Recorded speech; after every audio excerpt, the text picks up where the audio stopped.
देखिए world cup के match 200 वाले 180 वाले नहीं होते, वो 130 140 150 वाले होते हैं और वहाँ पे एक्सपीरियंस काम आता है। आज किस बात की ज़रूरत थी सिंगल डबल की, और उसमें सरफराज और शोएब मलिक से अच्छी कोई ऑप्शन नहीं थी, तो आपने इनको बाहर बिठाया हुआ है सिर्फ अपनी ज़ाती पसंद नापसंद की वजह से। देखें ना, अगर बॉलिंग का कमाल होता है कि बॉलिंग ने या तो स्कोर को कम से कम करना है। अब 130 स्कोर अगर किसी को बताते हुए शर्म आती है कि यार हमने 130 स्कोर से हम मैच हार गए हैं, यार कम से कम आपकी बैटिंग लाइन इतनी भी मजबूत नहीं थी कि वो आप 150 स्कोर कर सकते। अस्सलाम वालेकुम। वालेकुम सलाम। सर क्या नाम है आपका? जी मेरा नाम शाहिद।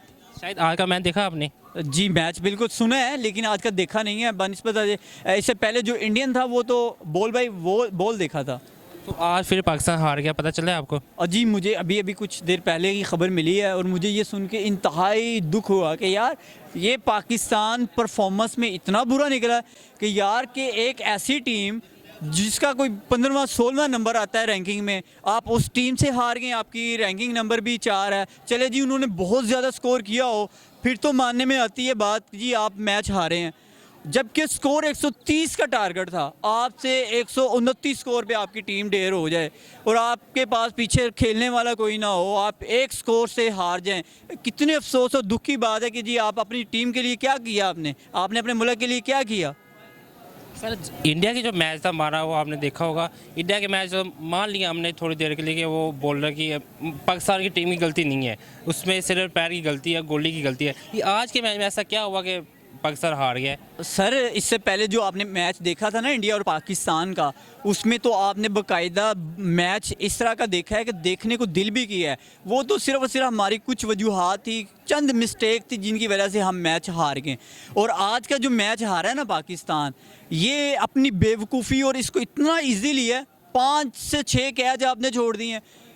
आपने मतलब किया गया है, मतलब आपने जब अपनी टीम को आप उनकी बैटिंग नहीं है, बॉलिंग नहीं है और इसके अलावा फील्डिंग नहीं है, तो आप तो मतलब गली मोहल्ले के बच्चों के साथ खेला करें। आप तो मतलब ऐसी टीम के साथ खेलने गए हैं जो जिम्बाब्वे की टीम है, जिसको आप खुद समझ में आती है, हर बंदा देखने वाले को ये समझ आता है कि यार वो कौन सी टीम है, किस लेवल की टीम है, लेकिन आप उससे मैच हार गए। क्या पाकिस्तान टीम इतनी वीक हो गई कि उससे 130 स्कोर नहीं हुआ? सर बैटिंग लेवल की बात की जाए तो पाकिस्तान की बैटिंग लाइन इस टाइम बहुत बुरी तरह से नाकाम हो चुकी है, ठीक है। और अगर बॉलिंग की बात की जाए तो कुछ हद तक परफॉर्मेंस बेहतर नज़र आई है, लेकिन जिसको चाहिए ना कि 100% जो हमें चाहिए वो नहीं है। लेकिन आप बैटिंग की बात करें तो बैटिंग में हम ना ही पूछे तो बेहतर है कि इतनी गंदी परफॉर्मेंस आप गली में लेके बच्चे ले जाते ना इस लेवल के, वो अच्छा स्कोर कर लेते। बाबर आजम के लिए क्या मैसेज है आपके लिए? मुझे तो बाबर आजम की परफॉर्मेंस देख के मुझे इंतहाई दुख हुआ है। क्यों? उसकी वजह इससे पहले एशिया कप में आप देख लें, एशिया कप में भी उसकी परफॉर्मेंस ज़ीरो रही है, और अभी आप वर्ल्ड कप देख लें, इस 2 मैच हो चुके हैं, दोनों मैचों में किसी एक मैच में भी परफॉर्म करके नहीं दिखाया कि पाकिस्तान के जो शायकीन हैं, जो देखने वाले हैं, मोहब्बत करने वाले हैं क्रिकेट का, वही लोग खुश हो जाएं। मतलब हम लोग अगर हमारी एक गेम ही ये है ना, वैसे तो हमारी इंटरनेशनल गेम तो एक हॉकी है, नेशनल हॉकी है, लेकिन लोग इस टाइम हमारे पाकिस्तान में जो सबसे ज़्यादा बेहतरीन गेम समझी जाती है वो क्रिकेट की समझी जाती है। और आप अगर क्रिकेट में ही बिल्कुल नाकाम होंगे तो फिर क्या लोगों को क्या मैसेज आएगा?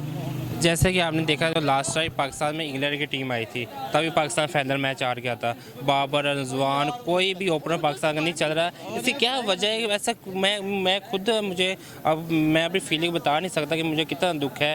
क्योंकि कल मैंने इससे पहले ही मैंने प्रोग्राम किए है और बंदा कह रहा था कि पाकिस्तान की बॉलिंग बहुत इस सबसे अच्छी है।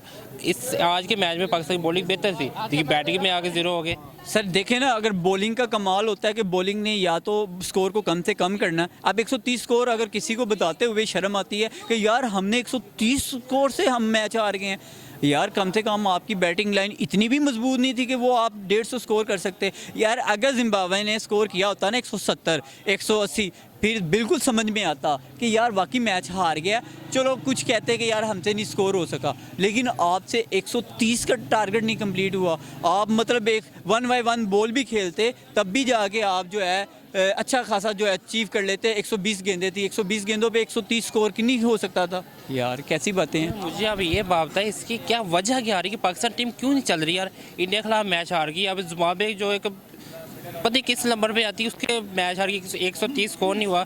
पाकिस्तान क्या वजह क्या आ रही है, हम बहुत दुखी हैं, हम वो तकलीफ पहुंचती है क्योंकि अभी वर्ल्ड कप आगे 3 मैच पड़े, वो मुझे लग रहा है कि पाकिस्तान टीम बाहर है वर्ल्ड कप से। इसकी क्या वजह आ रही है? अगर इंडिया ने साउथ अफ्रीका को मैच हरा दिया ना, या साउथ अफ्रीका जानबूझ के इंडिया से मैच हार गया, तो आपकी टीम बाहर है, ठीक है। और इसमें मेन वजह यही है कि आपकी जो बैटिंग लाइन है ना, वो बैटिंग लाइन इतनी स्ट्रॉन्ग ही नहीं है। आप देखें, आप सिर्फ 2 प्लेयर पे इंहिसार करते हैं, आपका मिडल ऑर्डर चलता नहीं है। शान महसून ने सिर्फ आज कोई 44 स्कोर किया होगा, इसके बाद आपकी टीम में से किसने स्कोर किया है? और आप फास्ट खेलने वाले, तेज़ खेलने वाले खिलाड़ी लाएं। आप क्या मतलब टिक टिक टिक टिक वो आप मतलब T20 खेल रहे हैं, आप क्या खेल रहे हैं? आप वनडे खेल रहे हैं, मतलब टेस्ट मैच खेल रहे हैं, क्या खेल रहे हैं आप? बाबर आजम के बारे में मेरे पास बिल्कुल अल्फाज नहीं है। वो जिस तरह बैटिंग कर रहा है, आपके पास क्या है वो आप खुद ही बता दें। मेरे पास उसके बारे में यही अल्फाज है कि उसको ना, अब वो इस चीज़ का हकदार नहीं है। मतलब जिस चीज़ के लिए उसको चुना गया ना, कि वो मतलब इनका इस टाइम क्या है आपको पता है, कैप्टन है, तो कैप्टन के लिए वो अब अहल नहीं है, क्योंकि इसकी परफॉर्मेंस पूरी ओवरऑल टीम को साथ लेके चलना मेरे ख्याल से इसके बस की बात नहीं। वो अपनी गेम को देखे कि वो मतलब टीम्स को देखे, वो उसके बस की बात नहीं है। वो सिर्फ उसको फोकस करना चाहिए अपनी गेम पे। इतना अच्छा प्लेयर है, इतना अच्छा खेलने वाला है, अचानक से उसकी परफॉर्मेंस ख़राब होगी। किसी एक मैच में तो अच्छा बेहतर परफॉर्म करता। आपने इंडिया की टीम में चेक किया कि जब गोल्डी कैप्टन थे उनकी बैटिंग उस तरह नहीं चल रही थी, जब क्या वो कैप्टन नहीं है, रोहित शर्मा कैप्टन है, लेकिन उसकी बैटिंग बेहतर हो गई है। क्या पाकिस्तान के कैप्टन बाबर आजम को ये स्टेप लेना चाहिए? जी बिल्कुल, मैं भी यही कह रहा हूँ कि देखें जी, पाकिस्तान में ना कम से कम रिजवान को भी ना बनाएं। इनको चाहिए वो आदमी जो डल है, सबसे गंदा तरीन आदमी है, उसको कैप्टन बना दें। क्योंकि उसका सिर्फ इतना काम है कि जो कैप्टन एक नाम का कैप्टन होता है, बाकी काम परफॉर्म टीम ने करना होता है, या कोच लेके इनको चलता है। बात है कैप्टन का, असल में जिस पे भी आप कैप्टन की जिम्मेदारी डालेंगे ना, वो अपनी जो मेन उसकी कारकर्दगी होगी ना, वो बुरी हो जाएगी, मुतासिर हो जाएगी। आप देख लें, इससे पहले आपने जिससे भी उम्मीद लगाई है, जिनको भी कैप्टन बनाया, वो कैप्टन के साथ साथ वो अपने वक्त के साथ साथ उसने परफॉर्मेंस उसकी बुरी होती गई है, ठीक है। तो लाजम है कि आप ना चेंज कर देना चाहिए, किसी और पर्सन को सिलेक्ट करना चाहिए जो मतलब हमारी टीम को साथ सही से लेके भी चले। रिजवान को भी ना बनाए, उसकी बैटिंग ख़राब ना हो जाए। उसकी बैटिंग वैसे अभी वो भी नहीं चल रहा, 2 मैचों में तो उसने परफॉर्मेंस नहीं दिखाई। एशिया कप में कुछ बेहतर थी, लेकिन अभी जो है वो वर्ल्ड कप में उसकी परफॉर्मेंस भी डाउन है। अस्सलाम वालेकुम। वालेकुम सलाम। सर क्या नाम है आपका? मोहम्मद उस्मान। सर आज फिर पाकिस्तान दूसरी दफ़ा पाकिस्तान मैच से आज का मैच हार चुका है, क्या आपकी फीलिंग, क्या कहेंगे आप? देखें, ये तो एक्सपेक्टेड था, क्योंकि काफ़ी अरसे से एक बात को डिस्कस किया जा रहा था कि पाकिस्तान की बैटिंग में फ्लुएंसी नहीं है, पाकिस्तान की मिडिल ऑर्डर वीक है। लेकिन इस बात के ऊपर जो हमारे सिलेक्टर्स हैं, हमारे जो पीसीबी की चीफ़ हैं रमीज़ राजा, और हमारे जो कैप्टन हैं, और तमाम जो कोचिंग स्टाफ है, ये इसके ऊपर एक बिल्कुल ज़रा भी कान नहीं धर रही। और इसकी वजह से ये वक्त आना ही था और ये वक्त आ गया। सर इंडिया का मैच आपने देखा होगा? जी जी बिल्कुल देखा। सर इंडिया के मैच में हम मान लेते हैं कि उसमें पाकिस्तान की गलती नहीं थी, उसमें पैर की गलती थी, गोल्डी की गलती, तो 3 स्कोर एक्स्ट्रा मिल गए। आज के मैच में क्या गलती थी जो पाकिस्तान से 130 स्कोर नहीं हुआ? पहली बात तो ये कि पिछले मैच में जो एक्स्ट्रा रन की आप बात करें तो वो क्लियर हो चुका है कि वो आप बोल्ड होने के बाद जब फ्री हिट हो तो नो बॉल के बाद आप रन ले सकते हैं। ये मैं थोड़ा सा क्लैरिफिकेशन कर दूं। दूसरी बात ये कि पिछले मैच में तो बहरहाल ये कि कोहली खेला बहुत अच्छा था, इसमें कोई शक नहीं, लेकिन इस मैच में जो हुआ है, हमारी जो मिडिल ऑर्डर स्पेशली चेज़ करते हुए एक्सपोज होती है। मैं ये सवाल करता हूँ, जब ये 3-4 प्लेयर जैसे कि हैदर अली, खुशदिल शाह, आसिफ अली और जो इफ्तिखार हैं, इफ्तिखार पिछले इंडिया वाले मैच में अच्छा खेल के, लेकिन ये 4-5 प्लेयर जब मुसलसल लंबे अरसे से फ्लॉप हो रहे हैं, आप इनको क्यों रिप्लेस नहीं करते? और क्यों आप या तो नया टैलेंट ले आएँ, या सबसे बेहतर सोल्यूशन है कि जो रिटायर होने के करीब हैं प्लेयर, सरफराज और शोएब मलिक, इनका एक्सपीरियंस है। इस तरह के मैचेस में आपने देख लिया, वर्ल्ड कप के मैच 200 वाले 180 वाले नहीं होते, वो 130, 140, 150 वाले होते हैं, और वहाँ पर एक्सपीरियंस काम आता है। आज किस बात की ज़रूरत थी? सिंगल डबल की, और उसमें सरफराज और शोएब मलिक से अच्छी कोई ऑप्शन नहीं थी, तो आपने इनको बाहर बिठाया हुआ है सिर्फ अपनी ज़ाती पसंद नापसंद की वजह से।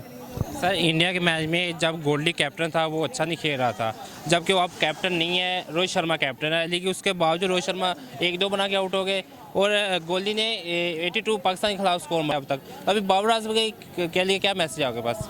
बाबर आजम को सबसे पहले चाहिए कि दोस्तियाँ अपनी छोड़े और टीम को मेरिट के ऊपर सेलेक्ट करे, जो एक्सपीरियंस प्लेयर हैं उनको रिस्पेक्ट दे, ठीक है। दूसरी बात ये है कि अगर कैप्टनसी इस वर्ल्ड कप, तो ज़ाहिर है कि अभी तो ये बात नहीं की जा सकती, लेकिन इस वर्ल्ड कप के बाद अगर वो छोड़ सकता है तो मेरे ख्याल में उसको हटा देना चाहिए, ताकि और बेहतर ऑप्शंस हैं। रिजवान जो है वो कैप्टन हो सकता है, अगर जो सर ये जो प्लेयर है दूसरा ये शादाब भी जो है वो कैप्टन हो सकता है। मेरे ख्याल में इन में से कोई सेलेक्ट कर सकते हैं। होता यह है कि जिस तरह से इमाद वसीम को भी उन्होंने बाहर बिठाया हुआ है, और ये मैं खुल के कह रहा हूँ कि ये सिर्फ ज़ाती पसंद नापसंद के ऊपर इमाद वसीम, शोएब मलिक और सरफराज हैं। मैं ये ज़ाती तौर पर वर्ल्ड कप से पहले भी बात कर रहा था, और आज उसी तरह के सिंगल डबल की इनिंग की ज़रूरत थी, जिस तरह पाकिस्तान को अफगानिस्तान के खिलाफ ये प्लेयर प्रेशर में मैच जितवाते रहे हैं। एशिया कप 2018 में शोएब मलिक ने और वर्ल्ड कप 2019 में इमाद वसीम ने सिंगल डबल करके प्रेशर मैचों में, प्रेशर सिचुएशन में स्पिनर्स के खिलाफ मैच जितवाए थे, और आज सिकंदर रजा के खिलाफ कोई खेलने वाला नहीं था। उसकी वजह यह है कि पाकिस्तान ने शोएब मलिक और सरफराज को बाहर बिठाया हुआ, इमाद वसीम को। सर जो आज का मैच, जो पाकिस्तान टीम इतनी लो हो गई है कि जिम्बाब्वे जैसे टीम के खिलाफ और 130 स्कोर नहीं कर सकी। बात पता है क्या है कि जिम्बाब्वे काफ़ी लंबे अरसे से पाकिस्तान के खिलाफ अच्छी परफॉर्मेंस दे रही है। अगर आप 93-94 से देखें, उन्होंने पाकिस्तान को टेस्ट मैचेस हराए हैं। पाकिस्तान को टेस्ट सीरीज़ 97 में हरा दी, 2011 में टेस्ट मैच रहा है। तो जिम्बाब्वे के मैच से शुरू से खतरा था। शुरू से ये एक ऐसा फिक्सचर था, जिस तरह आयरलैंड ने इंग्लैंड को 2011 में भी हराया हुआ, दोबारा हरा दिया। ये होता है ससेप्टिबिलिटी, एक टीम की दूसरी टीम के खिलाफ। एक कमज़ोर टीम बार बार बड़ी टीम को हरा देती है। इसलिए जिम्बाब्वे ने पाकिस्तान को काफ़ी बार हराया हुआ है पहले, और ये किसी ना किसी दिन हो ही जाना था कि जिम्बाब्वे जो है वो पाकिस्तान को हरा दे। वजह इसकी ये है कि जो बैटिंग में इंटेंट है, बैटिंग में सिचुएशन को समझने की सलाहियत नहीं, कि हमने कब स्लो खेलना है, कब थोड़ा सा तेज़ खेलना है, कब हमने बिल्कुल हार्ड हिटिंग करनी है। और मैं अगेन कह रहा हूँ कि ये प्लेयर्स जो हैदर अली, खुशदिल शाह वगैरह, ये प्लेयर्स सिर्फ जो हार्ड हिटिंग कर सकते हैं, रोक सकते हैं, इनको कोई मैच सेंस नहीं है। सर अभी लास्ट में क्या मैसेज है कि स्पेशली बाबर आजम के लिए, जो हमारे कैप्टन है, हम उनकी इज्जत करते हैं, लेकिन 2 मैचों में वो बिल्कुल ना ज़ीरो उनकी बैटिंग थी। अभी उसके लिए क्या मैसेज है कि वो क्या उनको बेहतर करना चाहिए अपने अंदर? देखें, अब तो इस वक्त तो ये है कि bring out their best against south Africa, यही हो सकता है कि बाबर आजम के लिए एडवाइस, और टीम को साथ लेके चलें। और अभी भी मैं समझता हूँ फ़खर ज़मान अगर है तो उसको आना चाहिए, और हैदर अली को बाहर होना चाहिए। फ़िलहाल तो यही है।